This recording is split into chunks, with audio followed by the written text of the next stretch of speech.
There is an object at the exact center of the greatest fracture in the history of Christianity. It is not a gold-plated relic. It is not the spear of the Roman Empire, and as shocking as it may be, it is not the cross.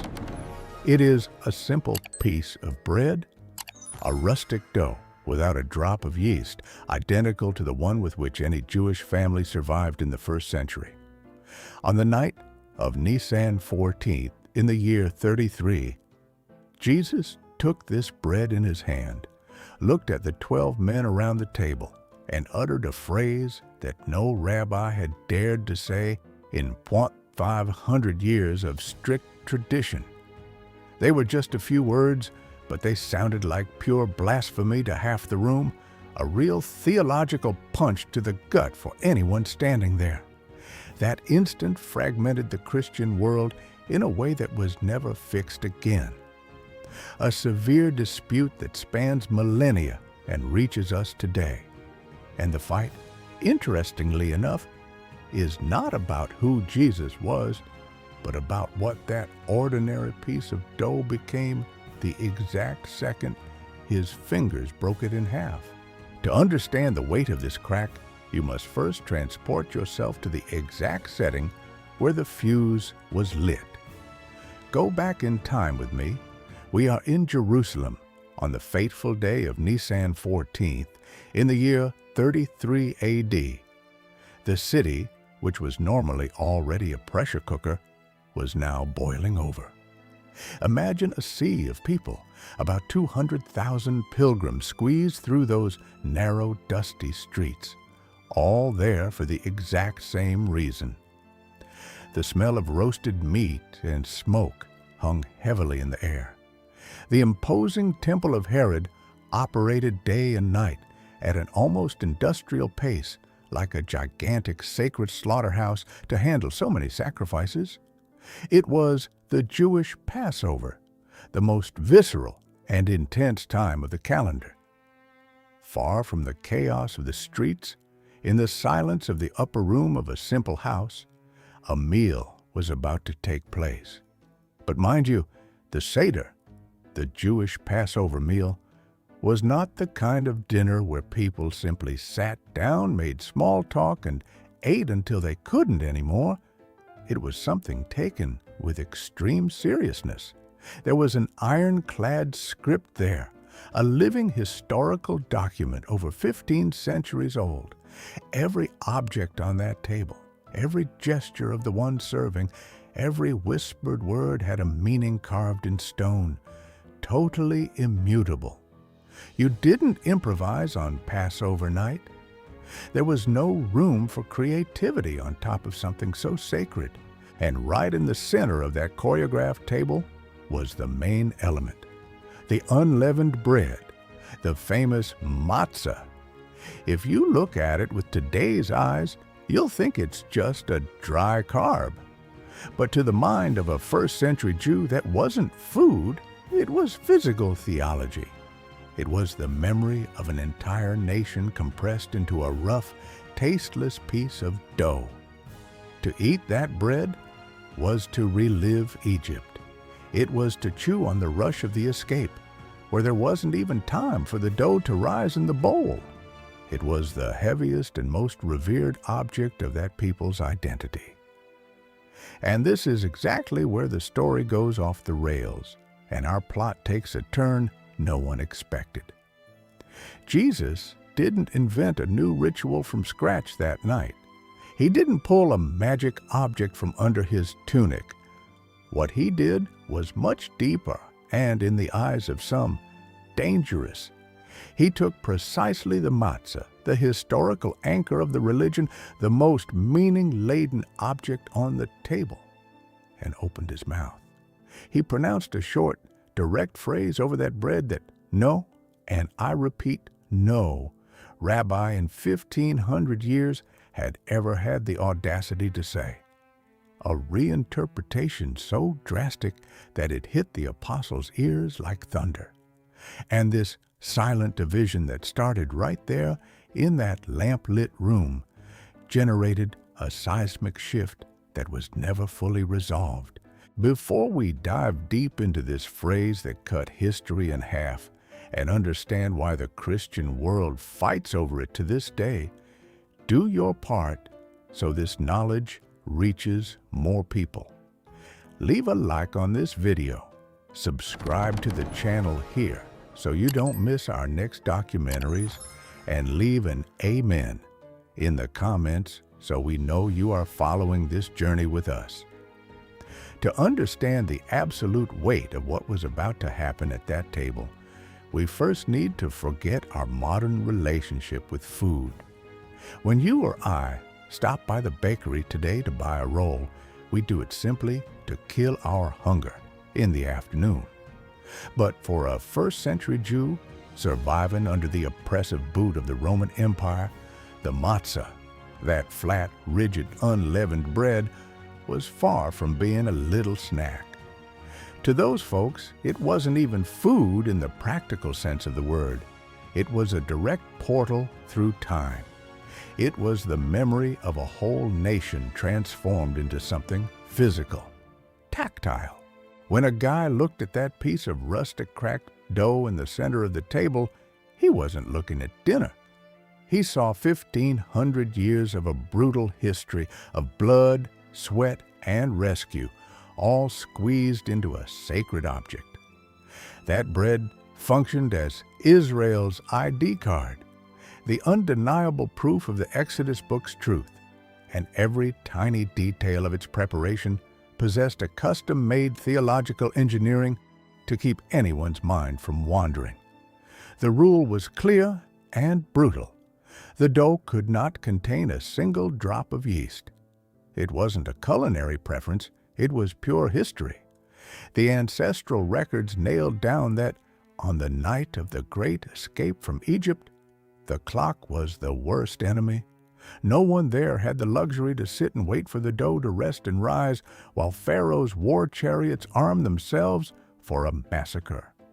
The people grabbed the bare flour, mixed it with water however they could, and ran into the night. That hard, dry carb was, therefore, the exact taste of the rush, the despair, and the salvation. And it didn't stop there. In the Seder, the Passover meal, there was no room for invention. The script demanded that the bread be chewed together with extremely bitter herbs. The goal wasn't to create a harmonized dining experience, but to make that astringent flavor go down tearing the throat, bringing tears to the eyes, so that the person would physically remember the bitter taste of slavery, the mud, and the bricks forged under the tip of the whip. It's worth remembering that, in the first Passover, Moses' express order was to eat in a hurry, standing up with sandals tightly laced and staffs in hand, ready to retreat. When families gathered in Jerusalem in the year 33, they anchored themselves to the very backbone of the nation.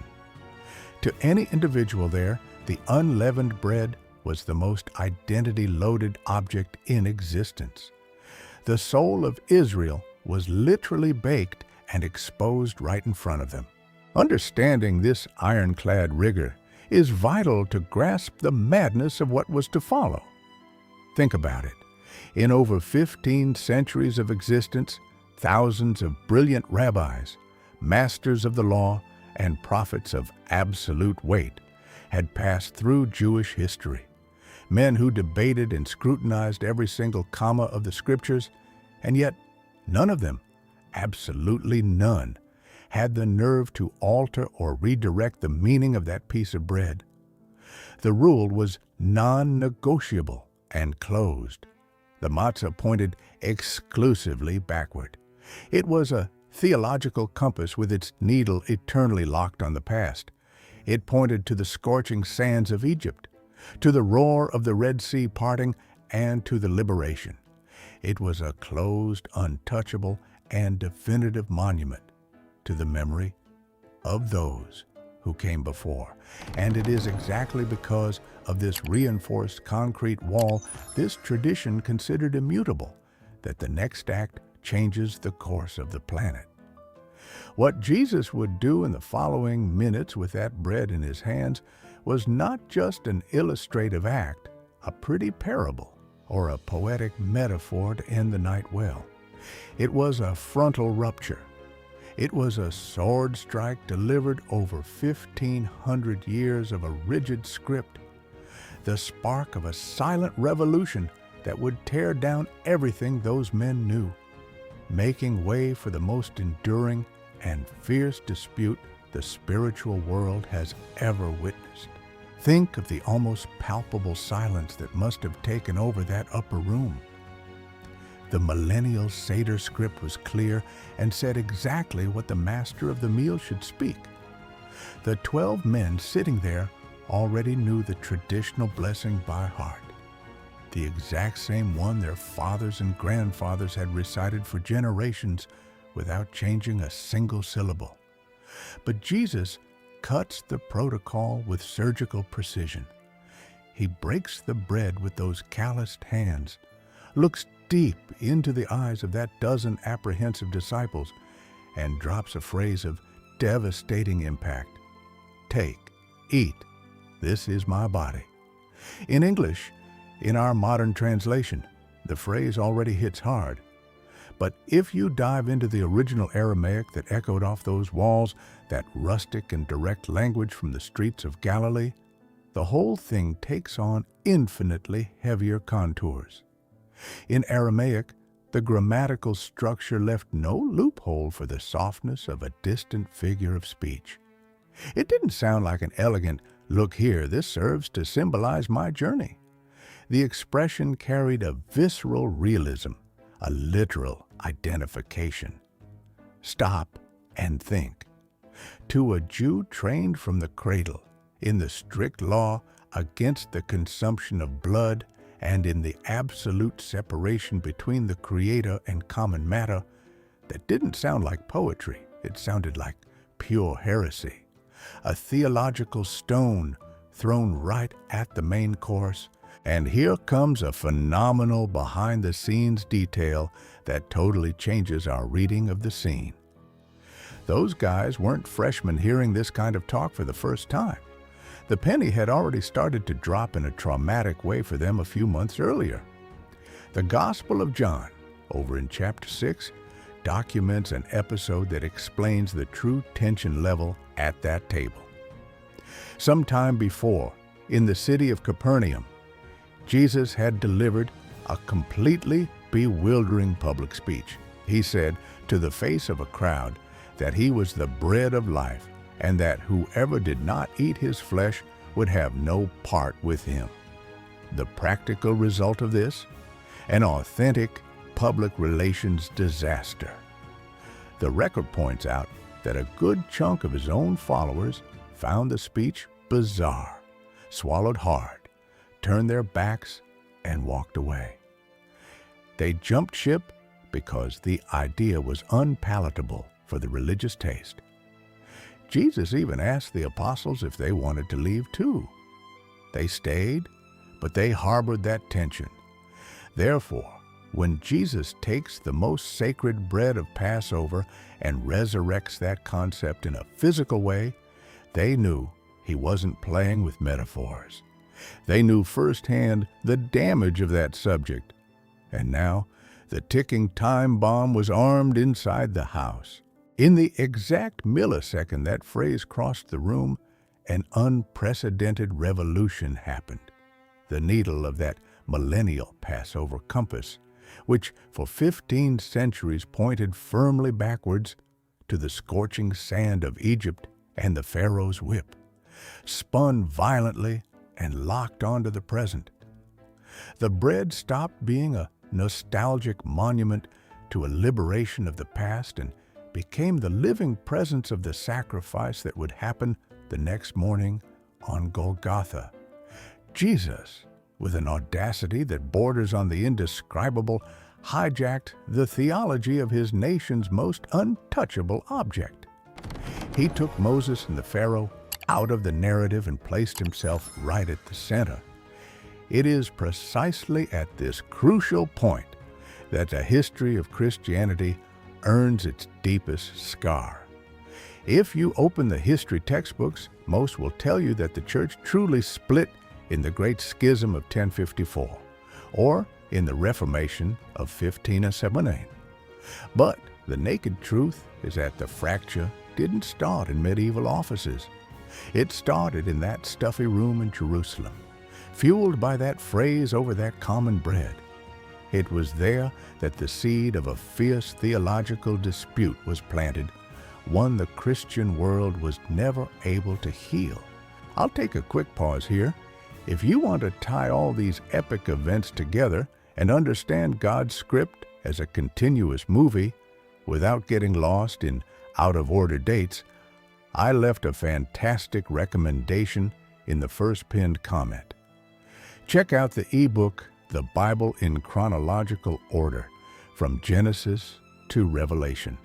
It's straight-to-the-point material, perfect for those who want to drop piecemeal reading and see biblical history through a cinematic lens. Back to our climax. The seed of discord was sown, and the old tradition had been torn in half. The sacred object, now loaded with unprecedented existential weight, was about to leave that room, cross the Mediterranean routes, and come face to face with the rawness of the real world.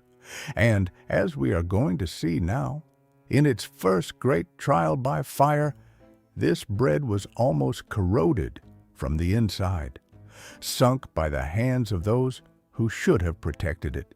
When the news of that dinner left the dusty borders of Judea and hit the stone roads of the Roman Empire, the situation spiraled out of control.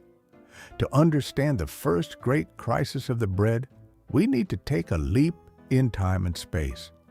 We are around the year 55 AD, a detail that usually ties people's brains in knots.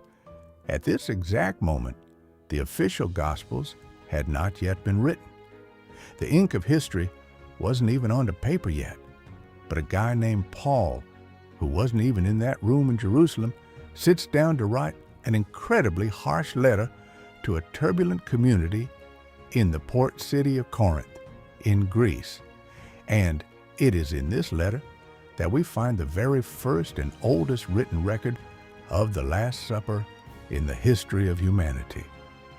The dynamics of the rite had changed radically. The early Christians didn't repeat that gesture of breaking the bread only once a year during Passover. They threw the ritual into their weekly routine, mixing the reproduction of Jesus' phrase with a regular community meal. And it is right there, in the head-on collision between the sacred and the ordinary, that human nature showed its claws. Corinth was a rich, bustling, and morally chaotic metropolis, where money and social status spoke very loudly. And the historical document drafted by Paul lays bare that the meetings of that primitive church had turned into a total mess, a horror show of inequality. The scene he documented is pitiful. The rich Christians, business owners, and masters of their own time arrived early. They brought lavish banquets, ate at will, and, as Paul reports with terrifying frankness, even got drunk. Meanwhile, the poor Christians, slaves and manual laborers who had to grind all day for their masters, arrived very late, exhausted and starving. And what did they find? Overturned tables and leftovers. That sacred bread, which in the upper room had been the supreme symbol of giving and unity, was being swallowed up in the middle of a cliquey party that humiliated the less fortunate. Paul doesn't sugarcoat it. He intervenes with surgical fury and delivers a historic scolding with an absurd level of harshness. He warns that eating that bread while ignoring the brother going hungry next to you wasn't just poor etiquette. It was a grave spiritual crime. It was, in his own words, eating and drinking your own condemnation. It is from this reality check and documented reprimand that the object begins to be drastically shielded. The church realizes that you couldn't treat that piece of dough like just another item at a dinner among acquaintances. The bread started to demand protection, rigorous examination of conscience, and absolute reverence. The rite had to be physically ripped out from the middle of the common meal to survive without being profaned by greed. But all this shielding raised a heavy theological smoke. The question that started to hammer everyone's mind was simply inevitable. After all, what exactly makes this bread different from the regular bread the baker sells at the market? If eating this dough carelessly draws the very judgment of God, what is inside it? Is it just a very strong memory, or did the physical matter of the bread actually change? This thorny question, which divided the most brilliant minds of the first century, would remain without an official answer and without its own celebration for a terrifying 1,200 years.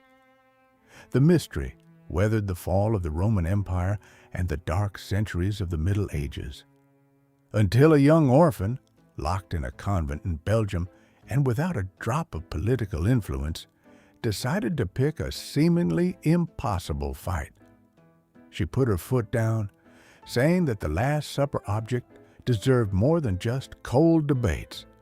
It demanded a colossal exclusive feast of worldwide proportions. The answer to the mystery surrounding that piece of bread and the intense shielding around it did not come from a council of bishops entrenched in Rome. The answer, ironically, emerged from the least likely person in all of Europe to change the universal liturgy of the Church. Take a leap in time with me to the 13th century, straight to the Liège region in modern-day Belgium. That is where we find Juliana of Cornillon. Orphaned at 5 years old and raised in the rigor of a convent, she didn't have a single millimeter of political influence or institutional weight. In an era when the clergy ruled the world with an iron fist and women were severely silenced in the cloisters, the idea that this young woman could alter the sacred calendar of Christendom sounded like a ridiculous joke. But Juliana carried an unshakable stubbornness, driven by a vision that had haunted her since youth. Historical records report that she repeatedly saw a full moon, very bright and imposing, but crossed by a deep, dark spot right in its center. After years of silence and prayer, she finally got the message. The glowing moon represented the church itself and its continuous cycle of feasts. The dark spot was an unforgivable hole in the calendar. A feast was missing, a whole day dedicated solely and exclusively to that object, the bread of the Last Supper. Until then, the remembrance of the institution of the Eucharist happened on Holy Thursday, but it was always suffocated by the crushing mourning of the Passion and the imminent shadow of the cross. Juliana put her foot down. The bread deserved its own celebration of triumph and joy. Imagine the size of the trouble she got into. It was an impressive 40 years of an exhausting cold war against the bureaucracy, the suspicion, and the fierce resistance of the church's leadership. Theologians mocked her, branding her an inconvenient visionary, but a hard life had forged a rock-solid patience in her. With a persistence that seemed endless, she kept breaking down barriers until, in the year 1246, the Bishop of Liège finally gave in and instituted the celebration, but in a very limited way for his own diocese. It seemed like just another one of those small regional victories that end up forgotten in the footnotes of old history books. However, history spares no ironies when it decides to act. Juliana ended up passing away without seeing her grand dream embrace the world. She died as a nun of local achievements, but the universal script was already set. Decades earlier, one of the clerics who had investigated and supported Juliana's cause in Belgium was an archdeacon named Jacques Pantaleon. Time passed, the clergy's politics shifted, and this exact man was elected pope, taking the name Urban IV. In 1294, now armed with the ultimate authority of all Christianity, and with the memory of that young orphan still fresh in his mind, he signed the papal decree that made the feast of Corpus Christi universal. The spot on the moon was at last wiped away for good. To guarantee the weight and grandeur of this novelty, the Pope summoned none other than Thomas Aquinas, simply the most brilliant theological mind of the time, to write the entire liturgy for the feast. It was he who composed masterful, complex, and deeply poetic hymns that continue to be sung fully intact in churches to this day. The turning point was monumental and irreversible. That simple bread, which used to be consumed in a hurry in Egypt, hidden in Roman catacombs, or fought over amidst chaotic dinners over in Corinth, was now the grand protagonist of Christendom.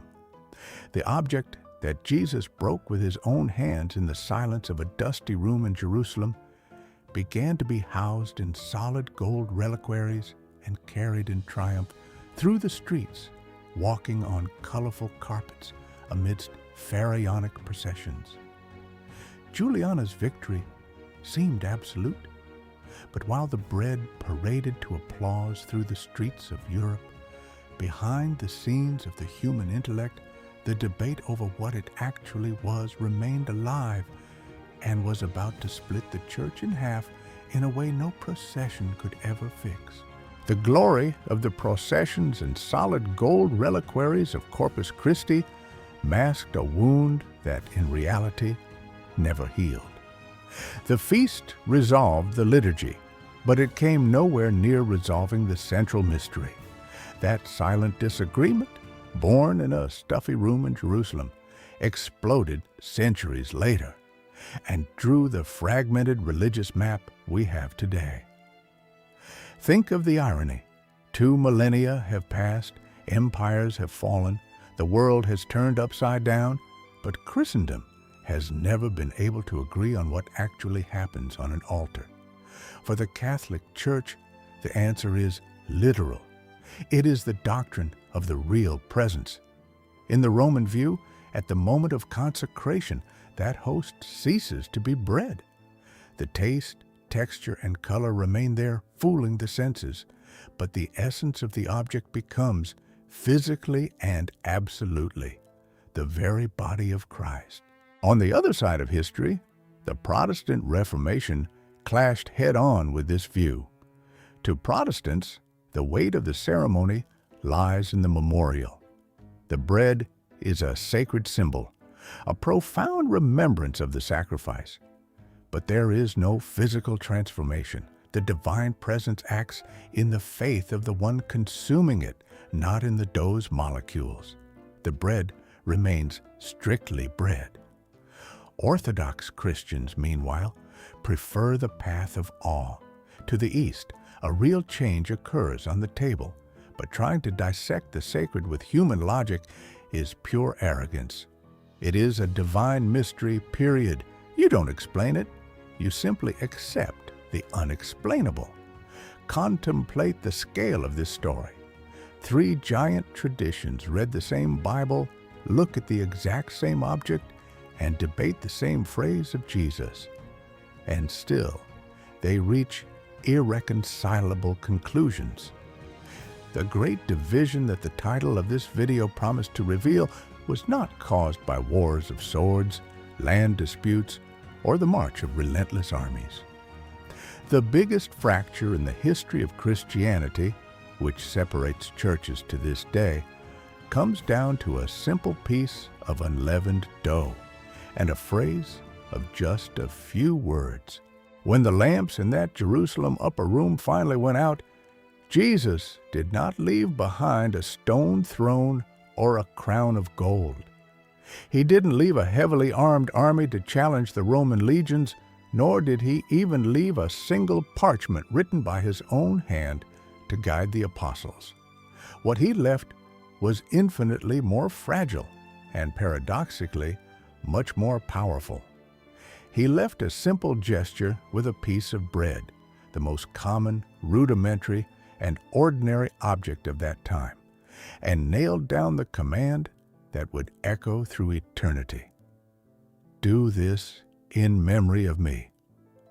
What absolutely no one at that table could calculate is that this simple gesture would survive the brutal fall of empires, withstand schisms, turbulent reformations, and cross centuries of relentless theological debate. No one would have imagined that a simple unleavened bread, broken by calloused hands in a stuffy first-century room, would become the most guarded, revered, and disputed object in the entire history of Christianity. At the end of the day, the great truth pulsing behind all the processions, dogmas, and fractures is just one. The bread that wasn't bread was never just about wheat and water. It was the definitive proof of what happens when the sacred decides, in a scandalous way, to inhabit our ordinary reality. Because when the divine touches the simple matter of life, the ordinary is torn in half, and it can never manage to go back to being just that again.